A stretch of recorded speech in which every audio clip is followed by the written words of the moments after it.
하나님이 기뻐하시는 사람 66번째 메시지이자 또 사도 바울에 대한 오늘 세 번째 말씀입니다. 바울과 함께 유럽 대륙 안에 예수 그리스도의 복음이 상륙했습니다. 작은 로마라고 불리던 그 빌립보에 이제 바울이 도착하게 되었는데요.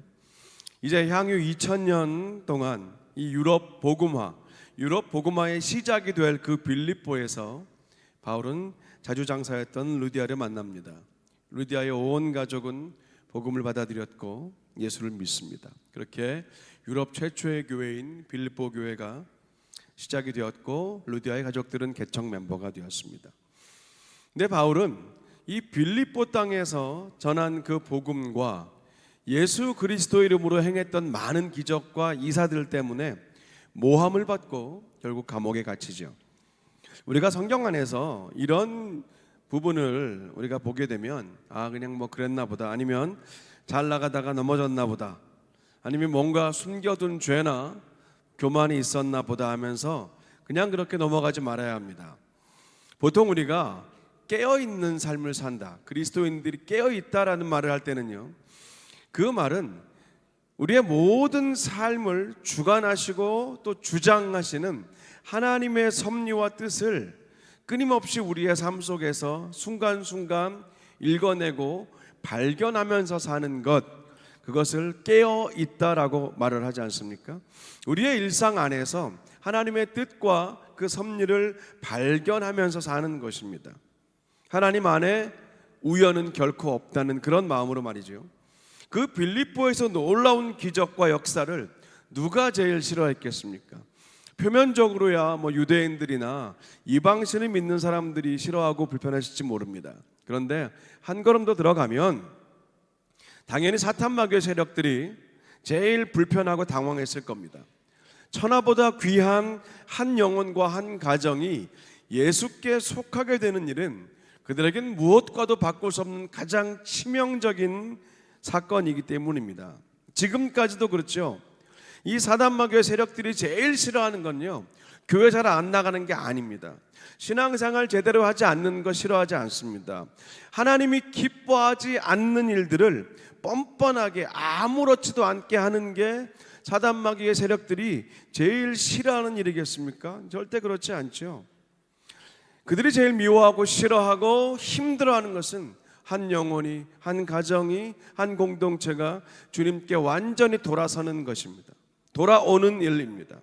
그 안에 한 사람의 마음 안에, 가정 안에, 공동체와 교회 안에, 집단 안에 하나님의 나라가 견고하게 세워져 가고 예수 그리스도의 복음이 흥왕케 되는 것 가만두지 않습니다. 당연히 방해할 수밖에 없어요. 근데 그럴 때마다 사단의 방해와 그런 괴력이 있을 때마다 스텝이 꼬이고 넘어지고 다양한 종류의 위협과 협박에 계속 물러서게 되면 언제나 그 자리일 뿐입니다. 한국에서 제일 유명한 그 반려견 훈련사 강형욱 씨가 문제가 있는 강아지들의 집을 직접 찾아가서 다양한 방법으로 그 집주인과 함께 그 강아지들의 문제점을 파악하고 훈련하고 바로잡아가는 영상을 본 적이 있습니다.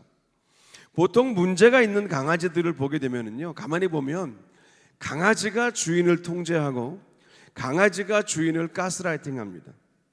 자기 마음에 안 들거나 특별한 요구사항이 있을 때면 뭐 짖거나 물거나 위협을 합니다. 그때가 중요하죠. 그때 주인이 그 요구사항을 들어주면 그냥 끝나는 겁니다. 그게 반복이 되고 습관이 되면 계속 그 세팅으로 가더라고요.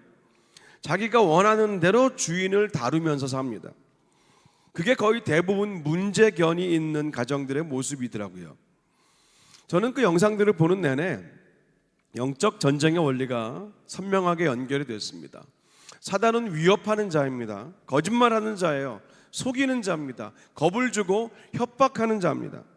이미 하나님을 주인으로 모시고 사는 성도들에게 자기가 주인인 척합니다. 주인 행세를 하고 주인 노릇을 합니다. 그게 사탄과 세력들이 여전히 하고 있는 일입니다. 평소에는 가만히 내버려 두어요. 평안한 듯 보이게 합니다. 그러다가 뭔가 하나님이 기뻐하시는 방향으로 가려고 하거나 성장이나 성숙이나 생명의 일들이 무언가 시작되려고 하면 갑자기 튀어나와서 소리를 지릅니다. 물겠다고 위협을 합니다. 가만두지 않겠다고 협박을 해요. 거기서 이제 뒤로 물러나면 끝나는 거죠. 아이 뭐 굳이 내가 그렇게까지 안 살아도 되지 뭐. 뭘 나까지 선교를 가고 무슨 훈련을 받고 무슨 봉사를 하고 사역을 하고 아유 그렇게까지 안 해도 되지 뭐 하면서 그런 마음을 갖게 하는 겁니다. 교회가요 아무것도 안 한 채로 아무것도 못한 채로 수년 수십 년째 호흡기만 끼고 있으면 사단은 건드리지 않습니다. 전혀 위협이 되지 않기 때문이죠. 그런데 뭔가 새로운 일이 시작되고 선한 일에 힘쓰려고 하고 하나님이 기뻐하시는 일에 집중하려고 하면 그때 쓱 등장합니다. 근데 사실은요 등장한다는 말보다는 등장시킨다는 말이 더 맞습니다. 늘 그런 역할을 하던 사람들을 쓱 등장시켜서 막아서게 하는 거예요. 그러면 또 주저앉습니다. 포기합니다. 있던 자리로 그냥 돌아가요. 이 반복이 수많은 교회들을 계속 그 자리에 머물게 합니다. 우리가 오늘 바울을 통해서 하나님이 기뻐하시는 삶을 향한 세 번째 메시지를 다루는 포인트도 바로 그 지점입니다. 빌립보 교회는 유럽 대륙 최초의 교회입니다. 기독교가 유대 땅과 아시아라는 이 지역적인 한계를 이제 벗어나서 서구 문명권으로 본격적으로 확장이 되는 중요한 전환점이 이 빌립보 교회부터 시작되었어요. 엄청난 일이죠. 또 빌립보 교회를 시작으로 여성 성도들이 교회 안에서 하나님의 일을 향한 적극적인 참여가 본격적으로 이루어진 것도 의미가 있는 교회입니다. 그리고 빌립보 교회는 지속적으로 바울에게 선교비를 지원할 정도로 재정 자립도가 높았고 선교 사역의 진심이었던 교회입니다. 이런 빌립보 교회를 사단과 그 세력들이 그대로 가만히 지켜만 볼 리가 없겠습니다. 늘 말씀드리지만요, 악한 영들은 교회를 무너뜨리려면 목회자나 리더십들을 무너뜨리는 게 제일 빠르다는 것을 누구보다 잘 알고 있어요. 그때나 지금이나 마찬가지입니다. 그래서 바울을 공격합니다. 우리가 잘 아는 빌립보 감옥 사건이죠. 이런 배경과 영적인 흐름 안에서 일어난 일입니다. 열심히 사역하다 보니까 어쩌다가 걸려 넘어진 일이 아닙니다. 빌립보에서 복음을 전할 때 한 귀신 들린 여종 하나가 며칠 동안 귀찮게 따라다니면서 방해를 합니다. 그래서 그 여종에게 붙은 귀신을 쫓아냈는데 그 귀신을 통해서 점을 봐주면서 돈을 벌고 있던 그 여종의 주인이 바울과 실라를 고발합니다. 이 신고 접수를 받은 빌립보 성의 관리들을 그들을 붙잡아서 옷을 찢고 심하게 매질한 다음에 발에 쇠고랑을 채워서 지하 감옥에 가둡니다. 그리고 우리가 아는 것처럼 바울과 실라는 그 상태, 그 신세, 그 환경 속에서도 한밤중에 하나님께 기도하고 찬송했습니다. 작은 속삭임이 아니라 다 들릴 정도로 큰 소리로 기도하고 찬송했습니다. 그때 지진이 났고 땅이 흔들리고 모든 옥문이 열리고 바울과 실라뿐 아니라 그 안에 있던 모든 죄수들의 결박이 다 풀렸다고 성경은 말합니다. 그런데 그들 중에서 단 한 명도 도망치지 않았습니다. 지진이 일어나고 결박이 풀린 것보다 어쩌면 그 죄수들이 도망가지 않은 게 더 큰 기적일 수도 있습니다. 그리고 하나님은요, 이 일을 통해서 한 가족을 구원하십니다. 죄수들이 다 도망간 줄 알고 스스로 자결하려던 간수, 결국 복음 듣고 세례받고 가족이 구원을 받지요. 자, 우리가 잘 아는 이 빌립보 감옥 사건에서 항상 우리의 시선을 끄는 장면은 그런 처참하고 억울한 신세와 환경 속에서, 상황 속에서도 바울과 실라가 하나님께 기도하고 하나님을 찬양했던 모습입니다. 어쩌면 우리와 너무 달라서 항상 그 말씀을 듣고 또 볼 때는 그 부분에 더 시선이 갈지도 모르겠습니다. 우리는 그렇잖아요. 저도 그렇고 조금만 억울한 일 당해도 잠을 못 잡니다. 누명 비슷한 일 당하면 분통 터져서 못 삽니다. 별것 아니어도 왠지 모함을 받고 있는 기분이 들면 밥도 안 들어가요.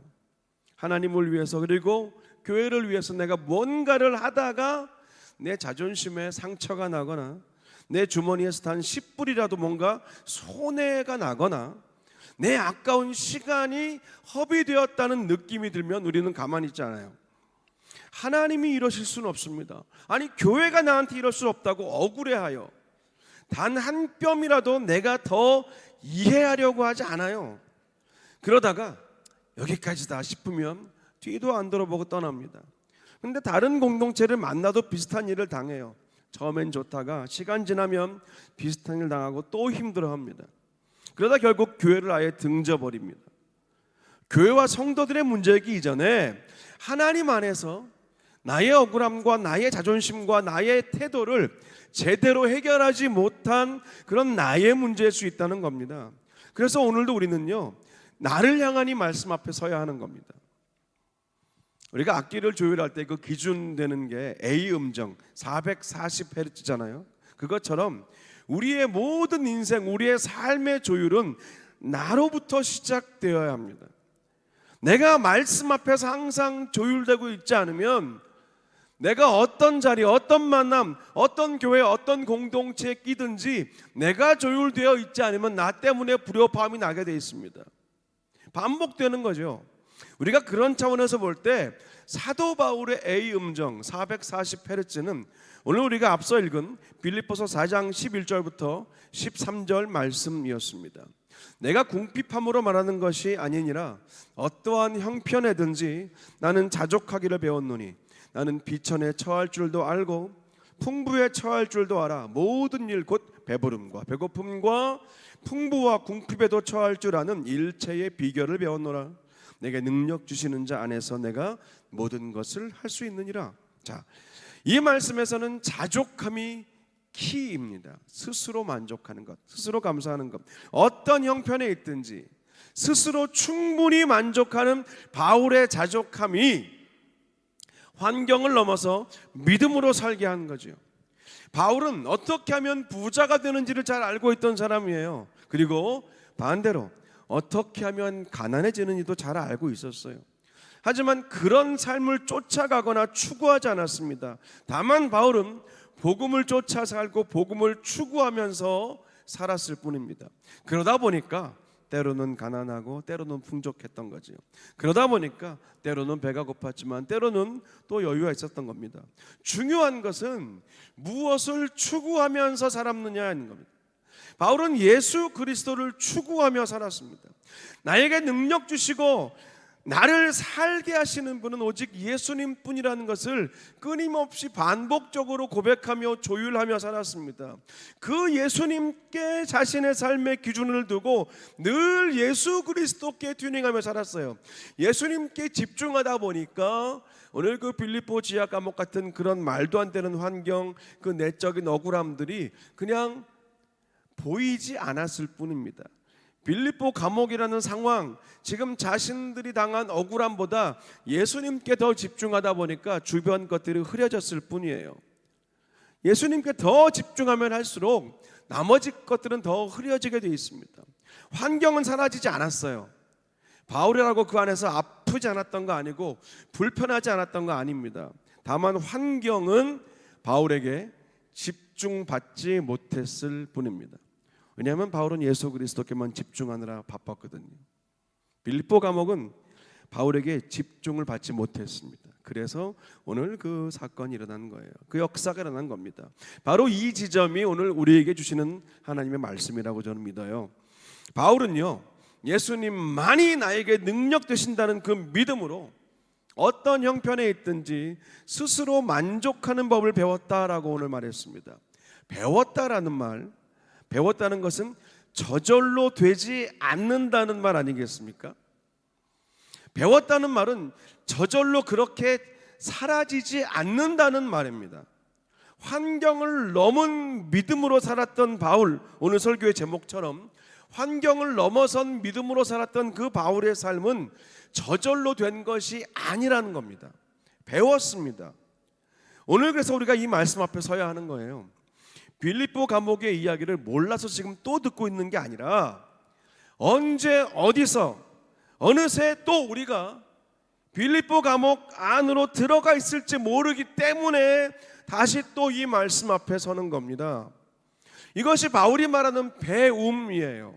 배움은 반복이고 반복할수록 쌓여가는 경륜입니다. 이런 배움의 반복과 경륜이 쌓여갈수록 우리는요, 일부러 의식하거나 억지로 노력하지 않아도 또 내가 어느새 들어가게 되는 그 빌립보 감옥 안에서 어느샌가 큰 소리로 기도하고 찬송하고 있는 그런 나를 발견하게 되는 거 아니겠습니까? 이게 믿음이잖아요. 이게 우리의 믿음이 커진다는 의미 아니겠습니까?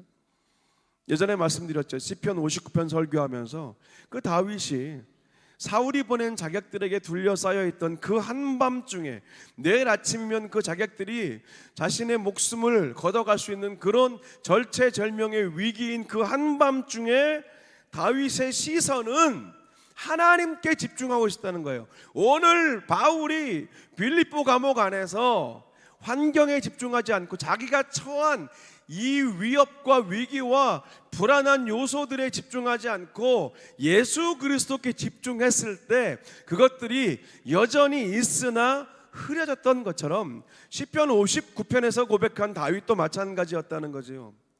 여전히 지금 창문 밖에 대문 밖에는 사울이 보낸 수십 명의 자객들이 기다리고 있었으나 그날 밤 다윗의 시선은 하나님께 집중되어 있었습니다. 그래서 그들이 흐려져 보였어요.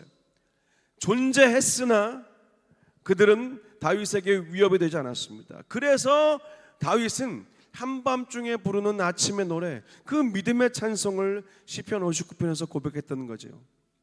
깊은 밤중에도 아침을 노래했던 겁니다. 깊은 골짜기를 걸어도 높은 산을 걷는 그런 믿음의 눈으로 바라보았던 거 아닙니까? 기억하실 겁니다. 믿음은요, 밖에서 볼 때는 억울하고 답답하고 이해되지 않는 그 빌립보 감옥 안에 있는 것 같은 나를 살아도 땅이 꺼져라, 천장이 무너져라 기도하고 찬송할 수 있는 그 담대함이 바로 믿음입니다. 왜냐하면 예수님께 더 집중하기 때문에. 내 발에 채워져 있는 쇠고랑과 지금 나의 찢겨진 옷과 나의 상처와 지금 내가 처한 이 정말 말도 안 되는 상황에 집중하지 않았기 때문에 오늘 그들은 찬송한 겁니다. 그 담대함, 그 믿음이 우리에게 필요하지요.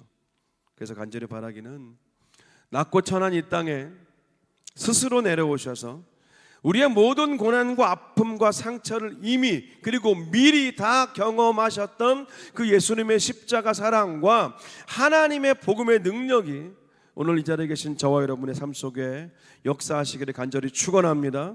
그래서 환경을 넘어선 믿음으로, 환경에 집중하지 않는 믿음으로, 환경보다 크신 하나님, 나의 상황보다 크신 예수님께 더 집중하며 살았던, 그리고 그런 삶을 배움으로 여기며 반복하며 점점 더 성숙하고 성장해 갔던 그 믿음으로 사시는 저와 여러분 되시기를 간절히 축원합니다. 같이 기도하겠습니다.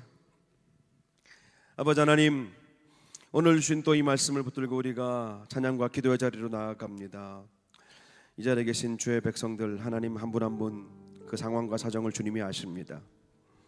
주님이 아십니다. 주님께서 오늘 또 이 말씀을 우리 각 사람을 향한 음성으로 듣게 하시고 적용하게 하시고 하나님이 기뻐하시는 선한 길로 이 말씀 붙들고 인도하여 주시옵소서. 예수님의 이름으로 기도합니다. 아멘. 우리 계속 바울을 우리가 다루면서 부르고 있는, 반복적으로 부르고 있는 찬송 오늘도 같이 부르겠습니다. 주님의 겸손과 주님의 눈물 같이 함께 찬송하시면서 또 기도 자리로 나아갑시다.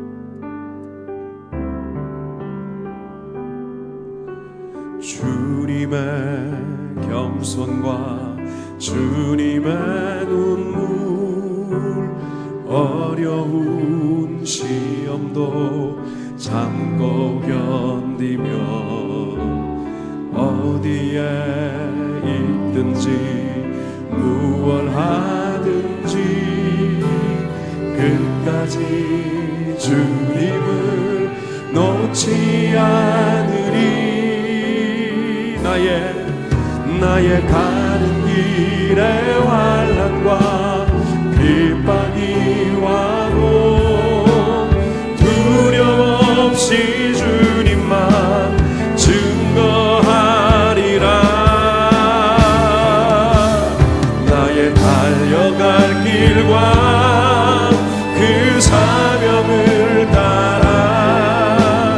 은혜의 복음을 증거하매는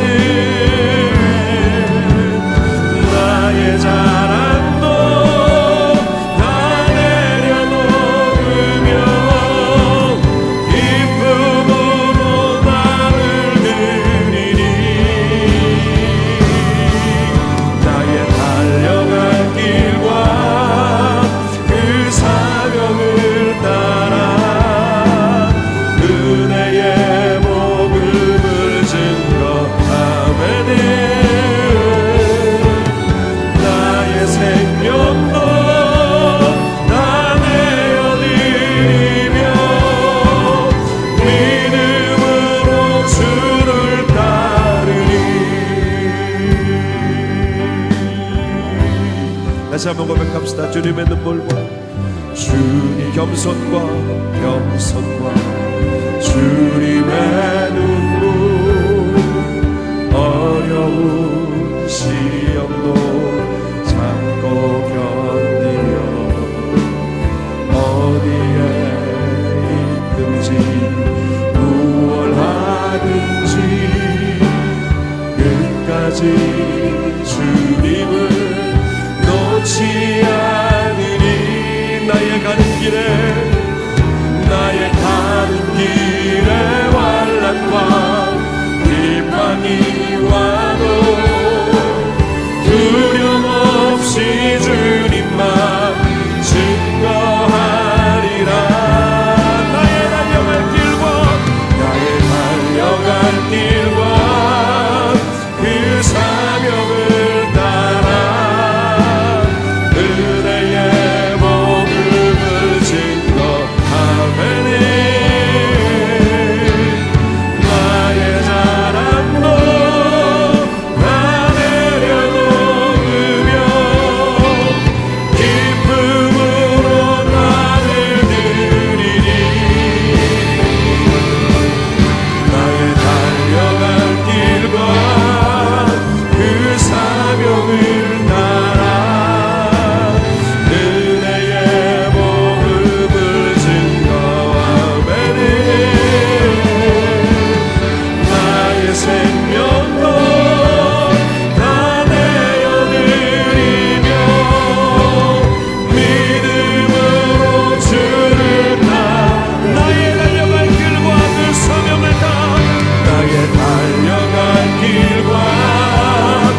오늘 주신 말씀 붙들고 기도합시다. 바울은 단순히 인내심이 많은 사람이 아니었습니다. 예수님을 향한 시선을 놓치지 않은 사람이었을 뿐입니다. 바울은 능력이나 실력이나 배경이나 경력을 통해서 복음의 일꾼이 된 사람이 아니었습니다. 사도 중에 가장 작은 자요, 모든 성도 중에 가장 작은 자요, 죄인 중에 괴수요, 하나님 앞에 아무것도 아닌 자라는 예수님의 겸손을 붙들고 복음의 일꾼으로 살았던 사람입니다. 그 바울을 하나님이 사용하셨고 들어 쓰셨습니다. 오늘도 우리는 이 말씀 앞에서 바울의 삶을 들여다보았고 또 우리 자신을 비추어 보았으면 좋겠습니다. 그래서 이 시간 기도하실 때 주여 환경을 넘어 믿음으로 살게 하여 주시옵소서. 주여 환경을 집중하지 않고 예수님께 집중하며 살게 하여 주시옵소서. 주여 내 삶을 우겨싸고 있는 어려움들과 근심거리들에 집중하지 않고 결국엔 이루실 주님께 집중하며 살게 하소서. 자족하는 법을 배우게 하시고 빌립보 감옥과 같은 우리의 현실 속에서도 기도와 찬송과 예배를 멈추지 않게 하여 주시옵소서. 함께 이 시간 같이 기도하겠습니다.